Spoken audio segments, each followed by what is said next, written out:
vamos a hablar del comercio exterior y para eso vamos a analistas, a gente que conoce del tema. Más que nada a hablar de los famosos. Hoy te damos cuenta ya desde temprano la postura de Donald Trump, la postura de Norteamérica, los aranceles y qué es lo que va a pasar también con el resto de los países involucrados. Janina Lojo, muy buenos días. ¿Cómo va en la mañana de este semáforo Laura Kerma, Fabián López y quien saluda Ricardo Fiorentino? Janina, creo que estamos en línea en comunicación contigo. Sí, es correcto. Janina, contanos un poco, primero, ¿cuál es tu mirada sobre el accionar de Estados Unidos en materia arancelaria? Bueno, a ver, esta medida era una medida ya anunciada con bastante tiempo de anticipación por parte de los Estados Unidos. Se especulaba mucho sobre cómo se iba a implementar y de qué manera se iba a implementar.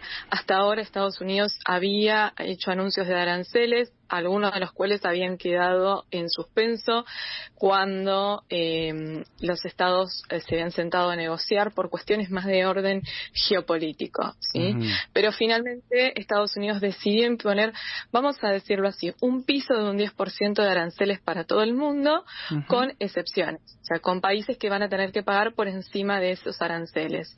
Y dentro de ese piso del 10% hay casos particulares, como por ejemplo los automóviles, que van a pagar un 25%, automóviles terminados.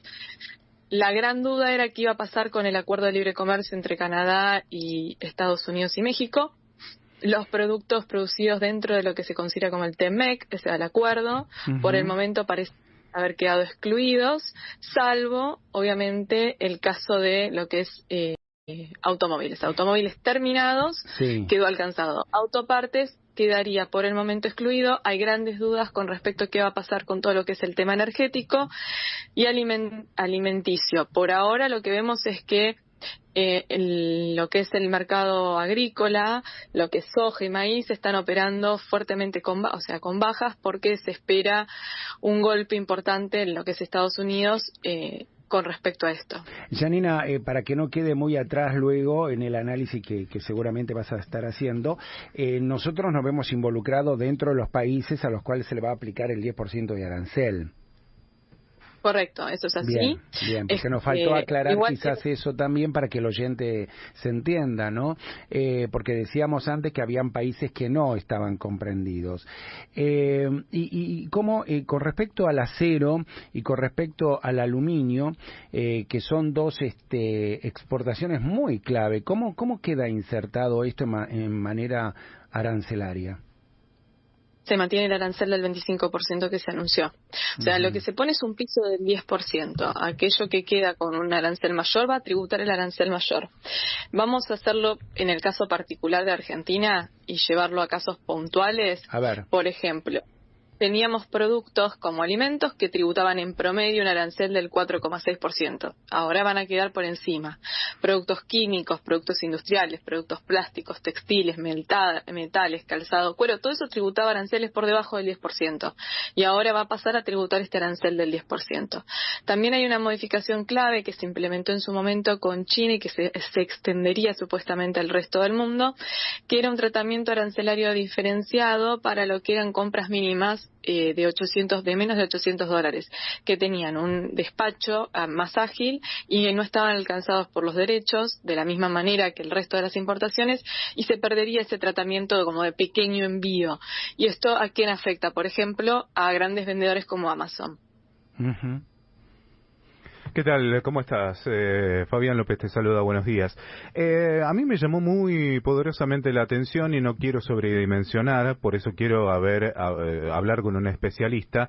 Las declaraciones de Pence, el vicepresidente de Estados Unidos, que abiertamente habló sobre el modelo de globalización que se implementó.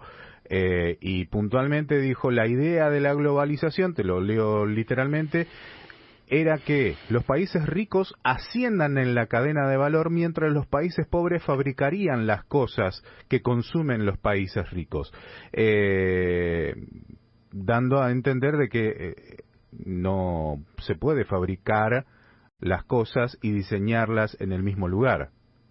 O sea, Bueno, es un creo que eso cambio. es un modelo, no, eso creo que es una interpretación arcaica de cómo los países comercializan y se interrelacionan. Es un modelo que Pero, ya quedó descartado en la teoría económica hace mucho tiempo. pero si lo Eh, dice y si esa es la tesis desde la que parte una administración, y justamente es la administración del país más importante del mundo, ¿no plantea un escenario de reordenamiento? No, no creo que el mundo vaya a modificar los patrones que ha construido durante más de 60 años por una declaración, porque mismo pensemos lo siguiente: 60 años que venimos construyendo esta idea, pero de que se viene elaborando este concepto de cómo se tiene que producir, lleva todavía más tiempo de 60 años.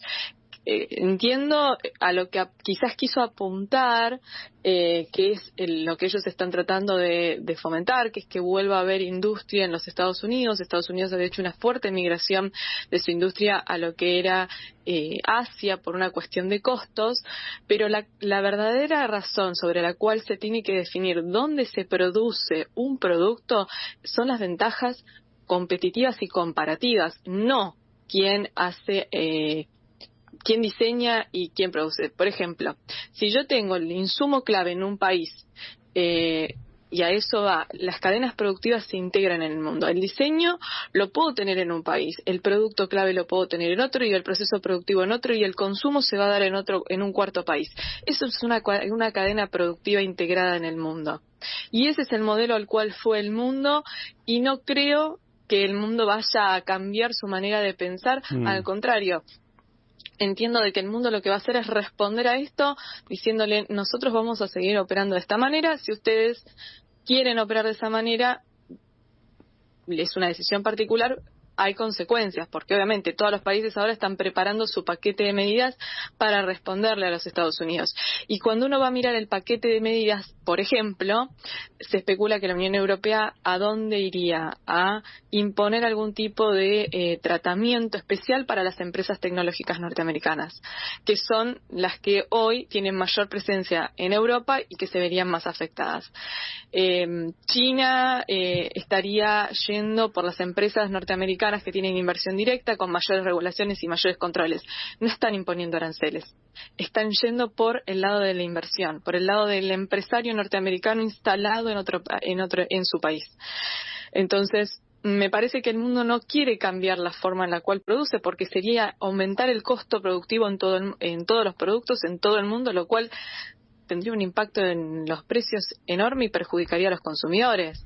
El mundo me parece que va a mantenerse en su postura de que las cadenas productivas se integraron a lo largo del mundo, y creo que lo que está haciendo Donald Trump, porque recién acabo de escuchar al representante del Partido Republicano para lo que es la sección hispana, y acaba de decir que están dispuestos a sentarse a negociar con los gobernantes de los distintos países. O sea que los aranceles todavía no están vigentes, entran en vigencia recién a partir del sábado, que es cuando se lograría adecuar todo el sistema.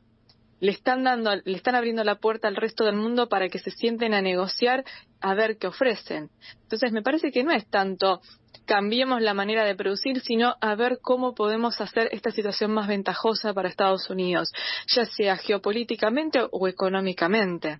Claro.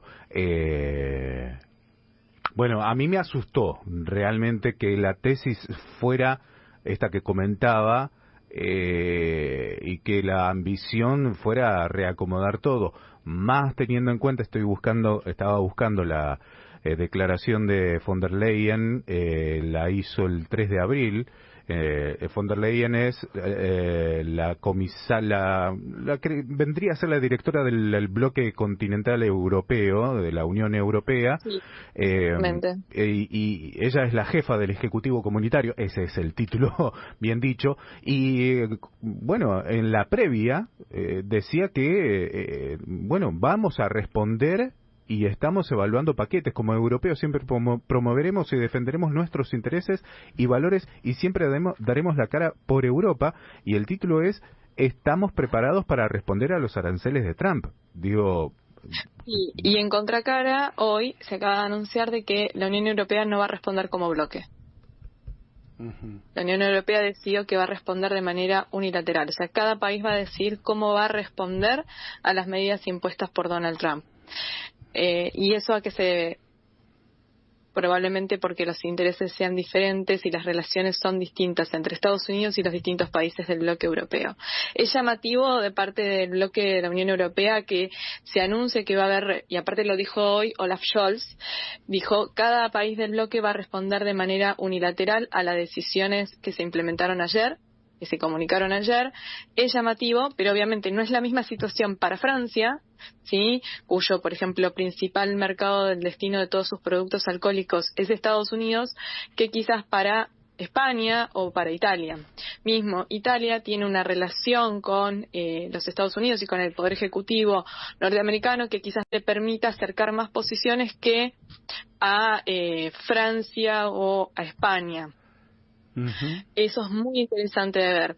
Lo más interesante es que la Unión Europea es un ejemplo de una cadena de suministros que opera en distintos países buscando la mayor ventaja para la producción y no piensa en ningún momento desarmar ese esquema. Y ahí tenemos la importancia de cuando realmente hay un compromiso de bloque de seguir trabajando conjuntamente. La Unión Europea tiene totalmente integrados procesos productivos. Es muy interesante, bueno, ver el caso de la producción aeronáutica, ¿no? En particular. Y el otro punto que no tenemos que descartar es que en diciembre se firmó el acuerdo Unión Europea-Mercosur. Y en este contexto yo creo que es importante que se acelere la aprobación tanto en el Parlamento Europeo como en los parlamentos locales de ese acuerdo para que entre a regir, porque ahí ya no sería Estados Unidos, Unión Europea, el resto del mundo, sería Estados Unidos y un enorme bloque comercial como el que se conformaría entre la Unión Europea y el Mercosur. Y a la Unión Europea y a los países del Mercosur les daría otro potencial de negociación. Eso es importantísimo. Janina Lojo, te agradecemos mucho tu análisis, un primer análisis porque vamos a seguir hablando de esto y seguramente te vamos a estar convocando, teniendo en cuenta que aparte es un tema inagotable. Hoy es jueves, se prevé un jueves negro porque también se derrumbaron los mercados después de los anuncios de Donald Trump. Salió con los tapones de punta Japón cuestionando estos aranceles recíprocos que podrían incumplir algunas normas. Bueno, obviamente hay mucha incertidumbre, pero de esas incertidumbres seguramente las estaremos analizando en otro instante. Un abrazo enorme, gracias. No, gracias a ustedes, un placer.